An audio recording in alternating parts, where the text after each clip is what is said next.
All right, we're back for episode 109 of Digital Divination, and we shall begin with our With traditional the ritual beginning. yes. I'm an employee of Wizards of the Coast, and the opinions I express here are mine and not theirs. All right. Good. Yeah, we haven't forgotten that yet. No, and at some point, anybody any one of these episodes is somebody's first episode, Yes. right? And as soon as we're talking about, I think this thing for Starfinder was really cool, or I think this thing for Scum and Villainy is pretty cool, I don't want somebody to listen to that episode first and only and be like, oh, Ron is speaking on behalf of Wizards of the Coast when he says that. Yes. I'm not. That's why the disclaimer is important. All right. So our ritual disclaimer has been complete. Very good. Amen. All right. So we were just kind of chatting a little bit because the three of us were playing a game this past week, and we were engaging in some downtime activities.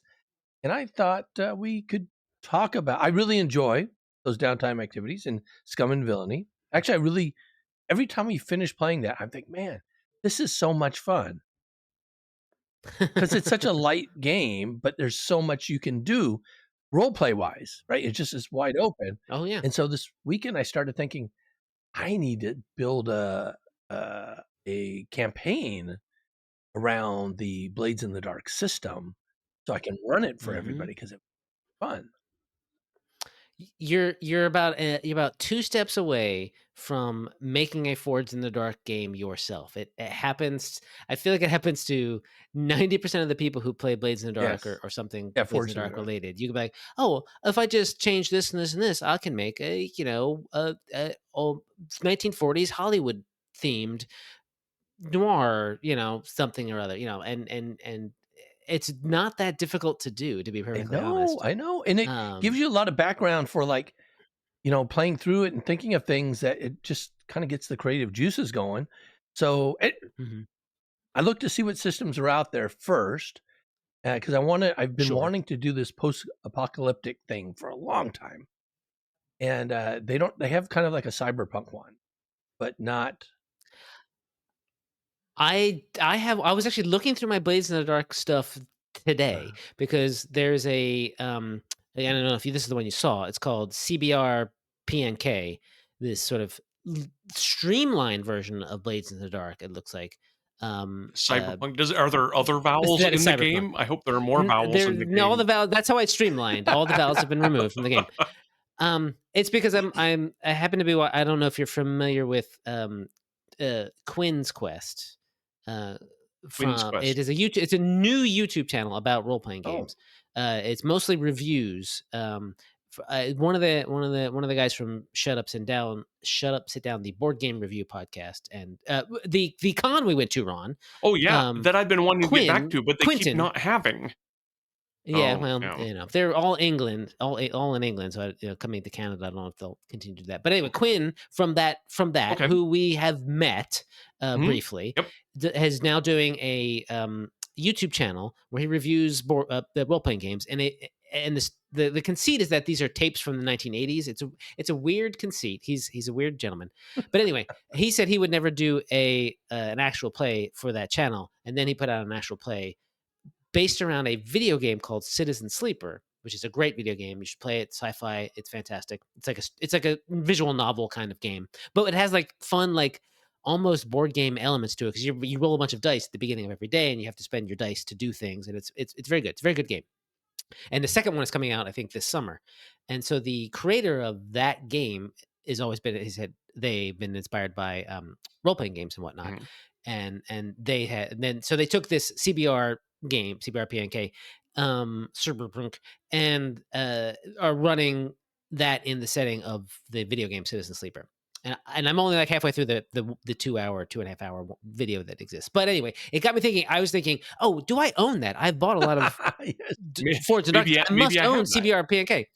And I don't. But what I do have, to get back to your point, John, I did find that I have something called Glow in the Dark, which I think is a post-apocalyptic hack of Blades in the Dark. Unless it's like a 80s roller rink hack, right? Which could be equally likely considering the things people make games out of. one of the things I really like about the Blades in the Dark system that differentiates it from a lot of very streamlined games I've played, like Fate and some of the games that make great one shots, is that it just kind of keeps there's a lot of place for expansion. I play a lot of one shot games where I think to myself, I could play this, once definitely and have a fantastic time. I could play this 2, 3, 4, 5 times and have a fantastic time. But after that, I'd be sort of done, right? Yeah. The classic first level through 20th level types of games are designed to sort of hook you for a long-term thing you'll play for years and years. And Blades in the Dark seems to hit that spot. It's not the only one, but it's one of the only ones I've met that hits that sweet spot in between where it is very simple, but you can see it going on for a really long time. And part of that, I think, is that they front load for every one of the, not classes, the playbooks. Here's a whole Yeah. bunch of abilities that you might get. And what that does in the short term is it will let you choose and differentiate yourself. But in the long term, it's kind of a gotta catch 'em all mentality. And you're like, well, but if we played this a lot, I'd be able to do all these things. And that feels like a good way to hook people in. Much the same way when you're looking over what an envoy does from first through 20th level. You see something at 17th or 18th level. That'd be awesome if I ever get to that. Yeah. It works really well in that regard. I can see it kind of going on and on. When it's built to go a bit longer because you are supposed to be gaining money that you're eventually going to retire on. That's the whole. Or you're in Blades, you're grabbing territory for your gang, or you're building up your reputation as a gang in the city. It's sort of meant to be a slightly longer campaign than, like you said, a lot of like Fate or some of the Powered by the Apocalypse games seem like they might be a little. They're good for short campaigns, and that's I love when that happens. It does feel sometimes a little bit when I run Blades as a short campaign that it could have been longer and maybe should have been longer because you never really scratched the surface of the eventually getting to be more powerful than what you start with. Right. Even if you do get a couple extra abilities, narratively you're just still a gang or whatever, a bunch of smugglers or whatever. You never really like become a smuggling empire unless you play it for like a good year. Mm-hmm.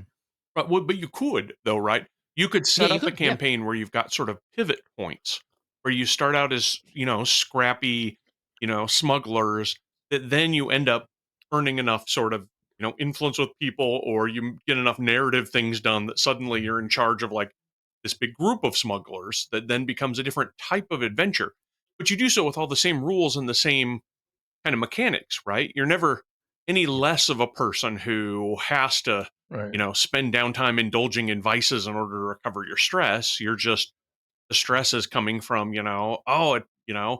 we lost these 4 ships in this anomaly we've got to go investigate, rather than let's grip onto every credit we can.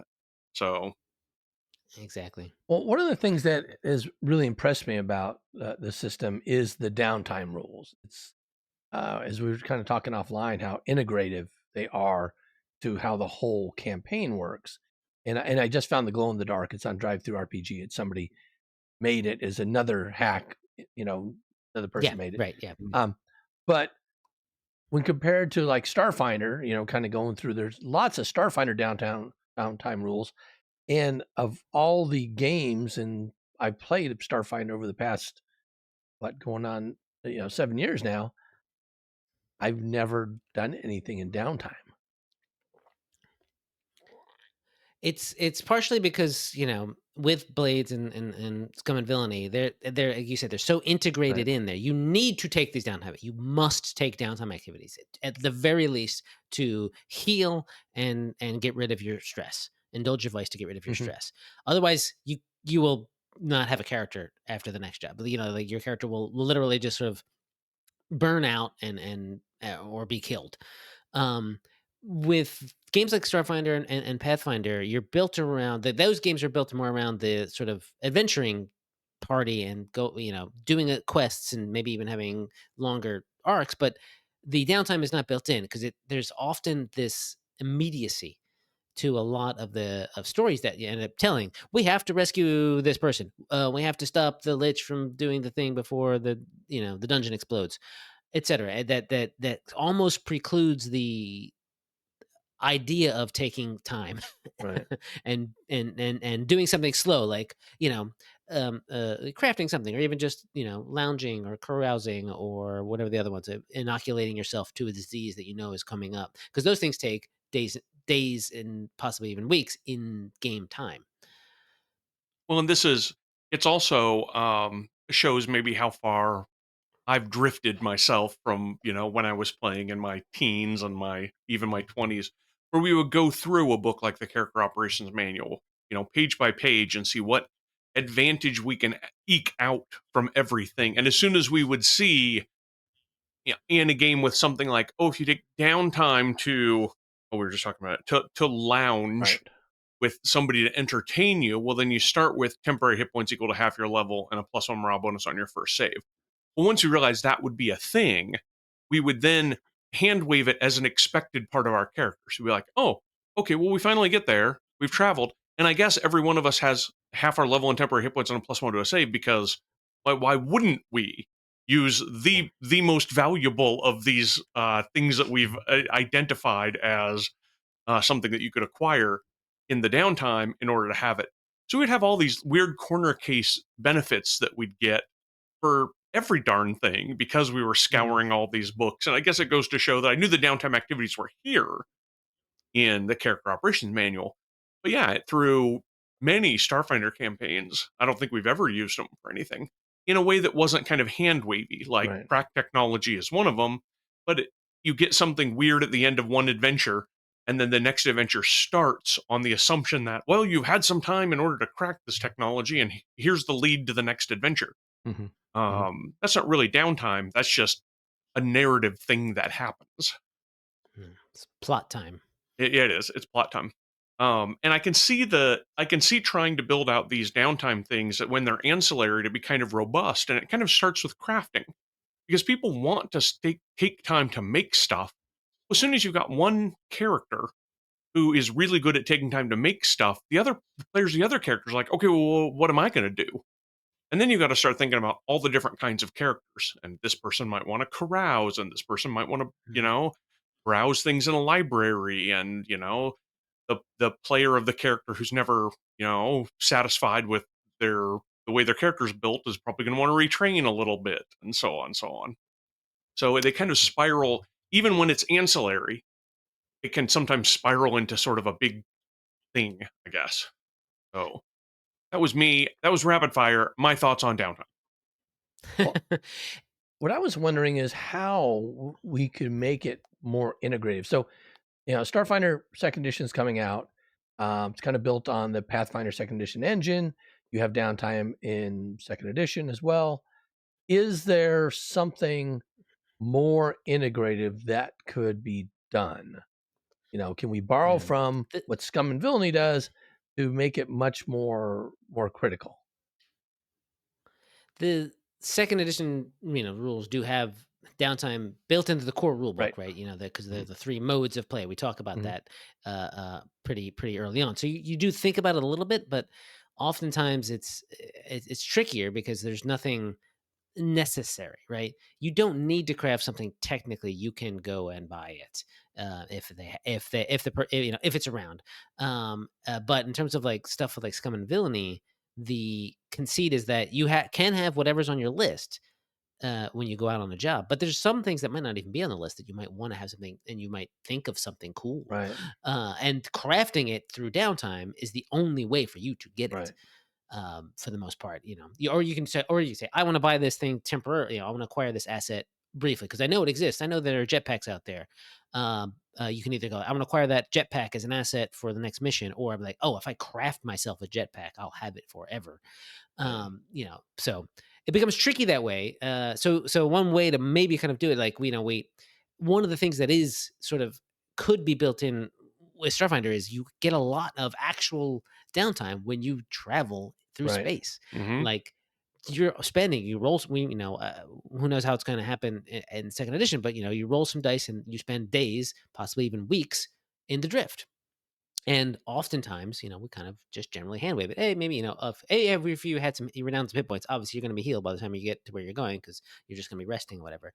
Or, but otherwise, you're just there, sitting around and waiting for something to happen. And you could be doing that stuff more often, and perhaps in second edition it'll be more built in that sort of, now you're in the drift, you take downtime you must take some downtime activities that will force you to look at what they are and decide one. They're like, oh, when we're in the ship, I'm usually doing push-ups, so that's going to help me, give me +1 to athletics checks, the first athletics check I make when we get to where we're going, or something like that, like.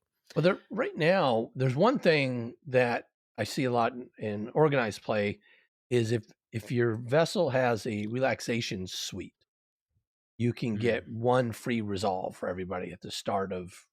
Oh, there you go. Yeah. So, and that's probably the only thing I really see for that. But there's all these different things you can do. Right? You can get an arcane workshop. You can get a tech workshop.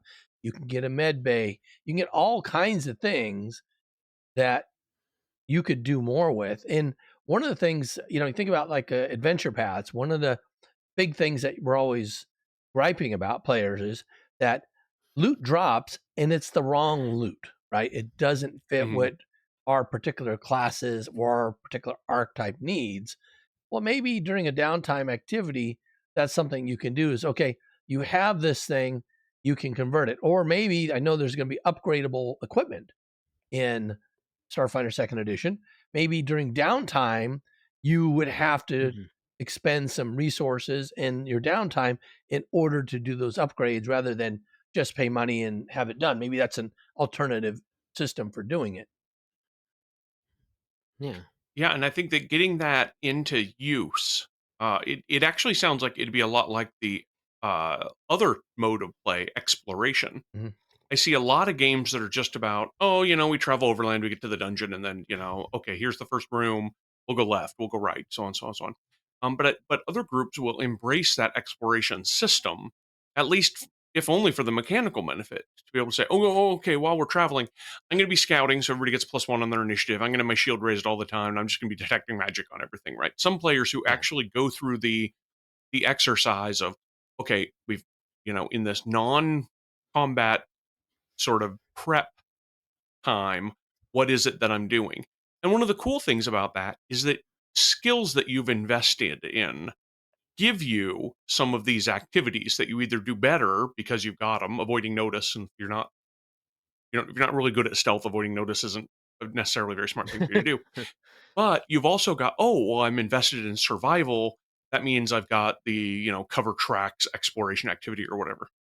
Something that a decision you've made in creating or advancing your character gives you more options during the exploration activity, exploration mode of play. I can see downtime being very much like that. Some groups will be like, okay, 5d6 days later, you're at where you're at. And other groups being, except during that time, I'm going to be preparing this. I'm going to be doing this other thing. I'm going to be doing this. Even if the group sets it up as kind of the standard, like roles in a starship combat, right? After the first couple of times, you don't even ask anymore because, so-and-so's character is always the pilot. So-and-so character is always the gunner.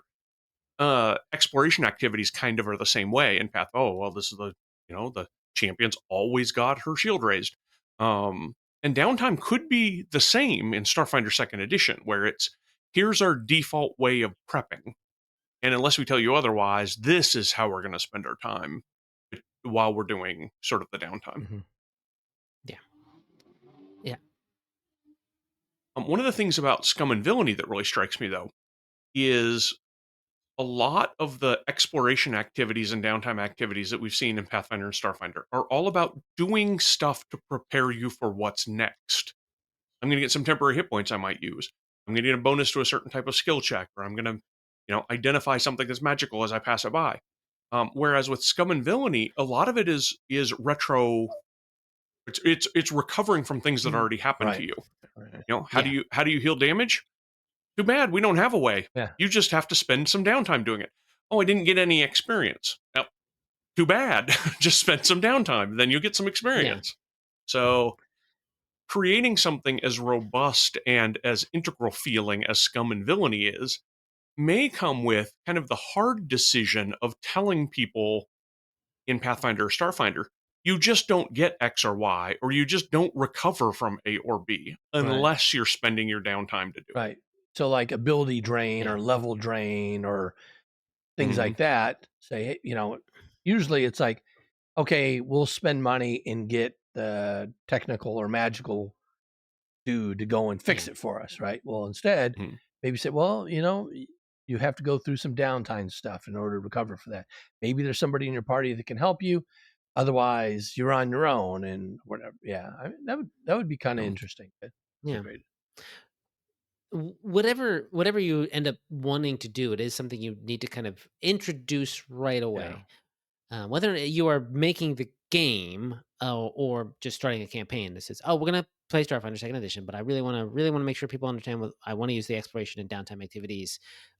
And so think about it ahead of time. What do you do? Like, let's just make that was Rom saying. What do you do normally when it's where you're on a starship for a couple days, and then just sort of set that down, and then just sort of assume that you're doing that. But like, it needs to be given to the players like almost with character creation, or like right after character creation, so that it becomes so integral, so it becomes such a piece of their character they don't forget about it. Well, and I think it should be more active than to have, okay, here's all our defaults, what we're always going to do. It'd be nice if there were some differential benefits, doing some versus the other, depending on the type of mission you have, or depending on what you just completed, depending on what level you're at. Maybe at low level, the downtime's super important for certain things. Then at higher level, then maybe, the only way you get the mega cool whatever upgrade to your equipment is through, investing downtime activities. Yeah, and then you got somebody who's like, "Oh, I know that every time on downtime, my default has been I just do a bunch of push-ups, so my athletics is just so much better. Right. But this time I'm not. I want the mega cool thing, right? And maybe starting at 15th level, all they've done is mega cool thing, and then it becomes one of the things that becomes. I like looking back on a character I played for a while because it seems kind of quaint, the stuff that used to be important. Yeah. Like, oh, wasn't it so? Gosh, I sure do remember back when my character used to have to rely on this particular spell or this particular weapon, but I've kind of and that could be the same. Somebody that's finally got their mega weapon, they're like, "What am I going to do in downtime? Push-ups? That was so 10 levels ago." Yeah. Oh. And one thing you might need to do with this sort of a thing with Starfinder would be to abstract what the time is. That's what Scum and Villainy does. You have 2 downtime actions. It doesn't say how long these actions take. And they take as long as they take. And you do 2 of them, or maybe 3 if you spend some cred, whatever. But when we're talking about like spending X number of days in the starship, maybe that doesn't matter. Maybe it's just, we're going from near, the packed worlds to near space. That means everyone gets 1 downtime activity. Do it. Which what do you do? Or maybe we're going to the vest. Then you get 2 downtime actions, and something along those lines would help to sort of, because it's one thing to be like, well, I want to do something that depending on how it works. Like maybe I do something that takes a week, but I want to do something that takes 2 days. Do I get to do the 2 days thing 5 times or 3 or 4 times? Does that make me better? It becomes a lot of like questions in that sense. So if you sort of abstract it down to like, this is the thing here's the chunk of thing you do. Scum and Villainy does have like, what is it, like 7 basic things that you do during a downtime action, and it's pretty easy to pick from them because they each do different things and whatnot. So there's no ever later on you don't find out, I could have been doing something else. Could have been, I never knew that corrals was a thing. Maybe I should have been doing that all the time. You just make it like at the beginning, at any rate, have like a good set number of things and say you get 1 of these per downtime, mostly, or maybe 2 if you're going further out in space, or if you're spending more time.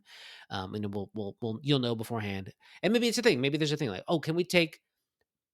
Maybe you're not on a starship journey, but you want 2 downtime actions. So like, let's take the time to take 2 downtime actions. Okay, great, you can do that, but then maybe it'll advance the bad guy story. We'll get to go a little more. Maybe there's some faction stuff that's happening in the background that you don't know about. Things are progressing. The storm gets worse, or the plague over there gets worse, or something like that. Like there should be some consequences for if you take longer than you need to do something. Well, how about I was gonna say, how about something like being able to retrain everybody, every class, every level, being able to retrain a feat during a downtime to try something different? Is that too powerful for a downtime thing? I mean, like, well, everyone just, what if you don't want to do that? Like, what are you like? I'm good with what I want. Are you forcing people No, but they to retrain can. a feat? So oftentimes, you Sure. think about feat selection. If you're a soldier, you get quite a few combat feats and everything else. But everyone else is kind of limited. So Yeah. oftentimes it's like, well, at first level, I'm just going to take mobility. Everyone's going to take mobility, and then maybe I'll try something else. But now I realize, oh, you know what? I don't really use mobility at all.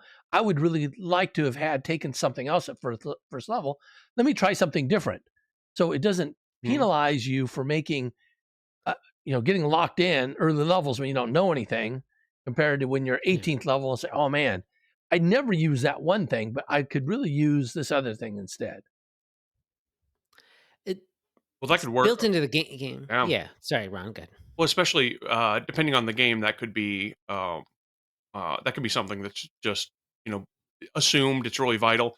Um, Not knowing much about a topic has never stopped me from talking about it before, and Right. I'm going to do that right now because there's a game. I don't know if either of you put it called Eclipse Phase, which is sort of it's transhumanist, right? And so your downtime is you completely remake your whole physical body as well as all of the skills that you have, right? It's um, a little bit like altered carbon, right? Yeah. You get Yeah. into you get into a new sleeve, Yeah. and then your new sleeve can maybe do things differently than you can. So you can do.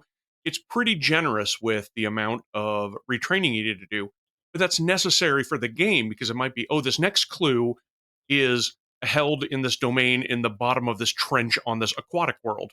Well, now we all have to readjust ourselves in order to, Hmm. be able to work under extreme pressures in darkness and water. It becomes a necessary sort of part of the game to be able to do radical retraining. Like Hmm. Hmm. Hmm. Like a new character every week. you could, Yes. you could. Here's my crazy idea about retraining. Or not about retraining, about downtime. Bear me out here. I just invented. Here's how downtime could Okay. work. Okay. And it starts with the same type of conversation that Jason was saying. You have to mention it at the outset. This is the way the campaign's going to work, and the way the campaign's going to work is going to have downtime. And I'll get into kind of the downtime. But let me tell you right off, none of you get any XP ever unless somebody during downtime is talking about past tactics. If they do that downtime activity, you get all the XP for combats that you have done since your last talking about tactics. And then you've got similarly another person who talks about all the story awards, right? Somebody who goes over things kind of narrative. Oh, remember we talked to so and so and we gave them this. And so you get your XP kind of dumped to you as long as two of the players at the table are picking those two things as downtime activities. And if there are four or five other things that kind of make you better later on, then the whole system becomes kind of this mini game at the table saying, well, it's not as important to me to make my athletics awesome this time. I'll take on the, tactical review role. But next time I'm going to want to build something. So you, at the other person at the table, will have to take Hmm. on sort of that role next Hmm. time. Hmm. On some way, it means two people kind of sit out, or just so that you catch up to what the game would otherwise give you. But it kind of requires some negotiation each time, John, like you were saying, about who's going to do what this time versus the next time. Hmm. It also makes downtime. Realistically, players don't ever level up their characters in the middle of a session anyway. Right. Downtime is kind of the place when people do that. And so it sort of plugs in the fact you don't get the XP to level up until you've kind of thought back about what it is you've done. It's interesting. Like you said, it does make someone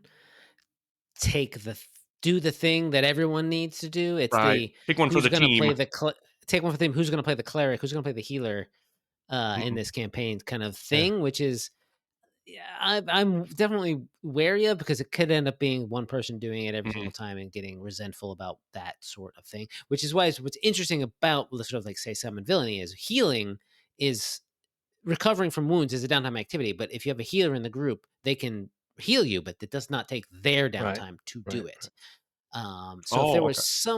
if there was some way you could do the reverse, like, well, then you're just having everybody get XP downtime activity, which means no one needs to do it. One You know, needs like to do if it, you say yeah. it's like, yeah, then it just comes, well, why don't we just, well, yeah, it depends on how, it would depend on how many activities you're getting. And like you said, if the group is okay with switching that around enough, it would work okay. But I worry it would relative lead to power. some. You'd have to be careful about Yeah. designing it, right? Make sure the Yeah. relative Yeah. power Yeah. work. And you'll get what it also helps is those characters who just would rather not do an exploration activity or downtime activity. They're like, let's just get on to the next thing. Like, you know what? I'm fine if my character is the one who's going over things, going Yeah. over a roster of story accomplishments or Yeah. whatever, right? The storyteller versus the tactician role. Well, here's my thinking. I was thinking about the feat thing, but not everybody wants to do a feat. Maybe you have some options where you can upgrade or retrain weapons, retrain armor, retrain feats, retrain spells, and then whatever else. Maybe you have 5 options that would be important. One would be important to every class that you have, and during a downtime, that's when you could do that. And maybe they all have some sort of fixed credit amount, right? So if you want to upgrade from level 10 to level 11 armor, that's going to be, 11,000 or 10,000 credits or 11,000 credits, whatever the next. If you want to, at 11th level, if you want to retrain a feat, that's 11,000 credits. 11th level, if you want to retrain one spell that you've and drop that and find something else, that's 11,000 credits, So I have something so the pricing scales up, but everybody can choose one thing that they're doing and it doesn't cost anybody, it's not like one thing for the group at that point. Everybody, and you can say, well, I don't want to spend the money and I'm happy with what I have. Well, there's no penalty to that, and then you have the money. I didn't realize until you were just explaining that when you talked about retraining a feat earlier, that you meant permanently. Yes. Somehow in my Permanently. mind, I got thinking, oh, I don't want mobility, so my downtime is going to be that I get a different feat that replaces mobility for until the next time I do Oh, no, I downtime was saying or like whatever. forever. Yeah, Right? yeah, yeah. And then you have to snap back to whatever Yeah. your original was. Yeah, you would want to put some sort of control over that, and that's a lever that can be in the GM's control, right? You could specifically say the GM controls how much this takes to, to Well, do maybe every level you only have the downtime a certain activity too. number. You don't. Then the cost is frequency, Yeah. right? The cost becomes, well, I can only do it once. Mm-hmm. I better be careful with what I pick. Yeah. Coming dangerously close to designing a different game. No. Oh yeah. No. Kind of. Oh no. yeah. I mean, or at the very least, a hack. Oh yeah. Like a big hack of what I could Starfinder introduce Pathfinder all could this do. stuff in a home game, and it would still be Starfinder. Sure. Or on Starfinder Fair. Infinite Yes. to be a hack Yes. for the But some flexibility, so I'm a person who makes a lot of characters because I like trying different things. And it's like when you're locked in, so you have a level 18 character of one sort, and you realize, man, I made some choices early on that because the way the system works, I can't go back and change those early level choices. So then I go make another character, and build it all the way up. Oh, then I realize, oh yeah, so maybe I need to, that sort of thing. Now that's an organized play, right? If you're doing an AP, you just kind of create it from scratch and do what you want. So. Well, and I've had multiple players like that, but one in particular I know. We could tell when he was starting to get bored with his current character build because he would do just the most dangerous things, right? Hoping to get his character killed off because he already had another idea for a different character that he wanted to bring in. Yeah. Well, there's like retraining. I mean, because Starfinder already did have that from the very beginning with the mnemonic. Right, but editor, that's just right? the past couple levels. Like if I'm level 18, I can't go all the way down to level 1. And, yeah, that's true. That's true. Yeah, but with the introduction of the retraining rules, they do. I think there are some things in this. I mean, not every little thing. And I know that the second edition Pathfinder second edition stuff does have retraining that is pretty more wide reaching too. As long as you can't retrain something that's a prerequisite for the thing you have. Right. That kind of stuff. Right, that's got to be a big requirement. cascade. Oh my gosh, I forgot what my point of that was. It's a difference between retraining a little bit, like I want to tweak my character because this thing I got a while back doesn't do anything, and making an entirely new character, right? Like if I just am completely bored with playing the soldier and I want to try some magic user, retraining doesn't do that. That is a full wipe kind of situation. With the exception that when you talk to your GM, I have done in the past a little bit of like, oh, this is the same character I've allowed in the past as James, like, this is basically the same character, but a new class has come out since then. So they are just like, something happens in the story and they get irradiated with gamma radiation, and now they are a different, And they're basically, but green. it's the And same person, right? Mhm. Right. And they're green. But I mean, maybe it's the same, species or yeah, ancestry, but now it's a different class and different choices there. And oh, now I have magic because of blah right. blah blah. But all these things are kind of ad hoc, where they're not baked into the system, where the player at the beginning knows that, if I make a mistake early on, I can correct it later on. I can fool around and try something crazy, something suboptimal, something not min-maxed, and have fun with it. And if I decide, oh, well, maybe that's a bad decision, I could easily change it later. You know, now uh, it's hard. It's like Mhm. it's kind of the editing that you're doing doesn't seem to flow as part of the game. It's more like, a metagame thing. Oh, let's do that. Yeah, metagame is a good way to put Yeah, it. I try to put this in slot zero or in session zeros of games right. that I run. I say, look, we're here to have fun, right? Your character isn't a mortgage, right? You don't have to suffer through a certain number of levels before you get cool, fun things, Yeah, right? If you want to change your character for no reason other than I just feel like trying something different because it will be more fun, I'm going to be pretty flexible working into that.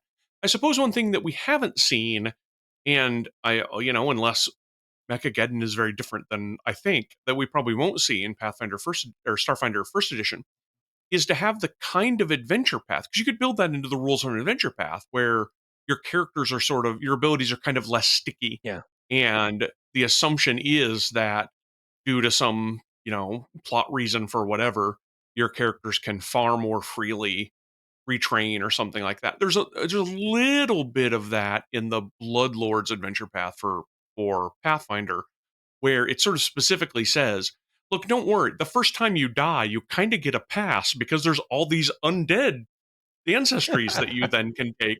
And sure, your orc got killed, but now your orc skeleton character is back, or your orc ghoul character is now back. And that was sort of delightful to kind of assume that near the beginning of that adventure path when we were developing it, that people would be mostly living characters, but by the end they would probably mostly, if not entirely, be undead yeah, characters.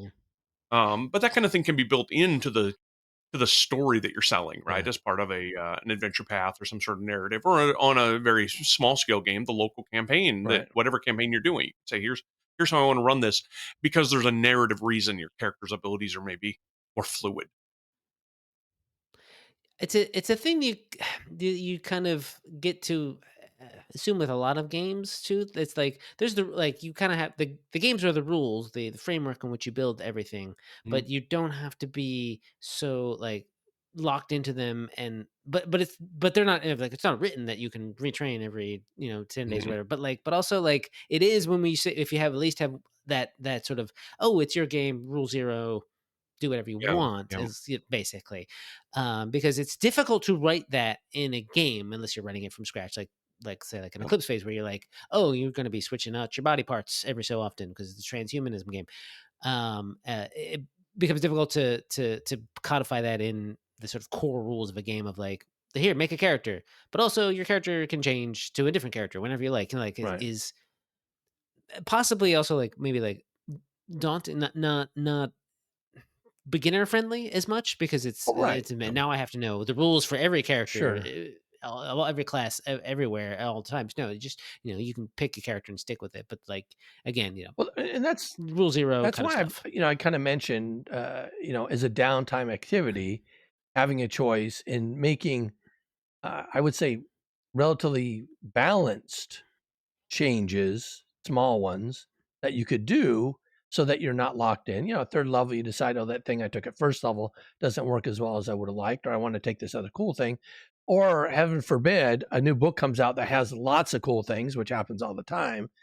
I Hmm. I have a like a 14th level soldier that was done before, like, 6 books came out, and to go and try to see, there's all kinds of cool stuff that I wish I could have had on that.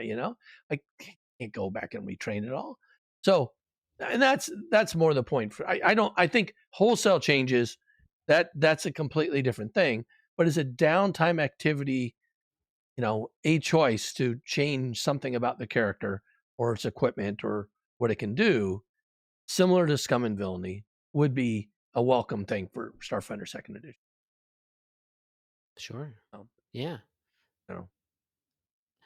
Well, I don't know that we've come to any definitive answer, any agreement on anything. No, but I'll make sure that the people in power know about all these important things we talked about. So maybe something will show up. I don't know. We'll see. You're making a lot of assumptions. I think about Starfinder Second Edition's fluidity. Nobody here in this conversation has any power way to affect Starfinder Second Edition. Right. And published game rules do not have the swap in, swap out ability that we've been talking about here. Once they're in print and fixed to the page, that's what they are. Yes. And I feel like it's probably, they're pretty close. The ink is drying pretty fast, I think, on Starfinder Second Edition, knowing nothing other than a general sense of, publication schedule. Yeah. For sure. The basic basic overhaulings underneath the system. Probably the time for that has passed. Well, I mean, the playtest is coming out, and I think the playtest. I think we have until things are locked in and have to go to the printers. I think we got till December, so we got some time. Okay. Yeah, we can keep advocating for whatever little things we want. Well, I mean, playtest is going to be probably mainly for these some minor whole game system, whole extra systems being added in the game is not the time. I'll put it together for Starfinder Second Edition Infinite instead. Release it at launch. It's become so popular that everybody wants to do it. That's the default. Let's just do that. Okay, you good luck. All right, you can do it. Well, thanks again. I think this is an interesting topic, and even though we did branch into some other things, I think we did focus quite a bit on Starfinder this time. More than usual, I think. More than we have been. True. Well, I'm John. And I'm Ron. And I'm Jason. And this has been Digital Divination.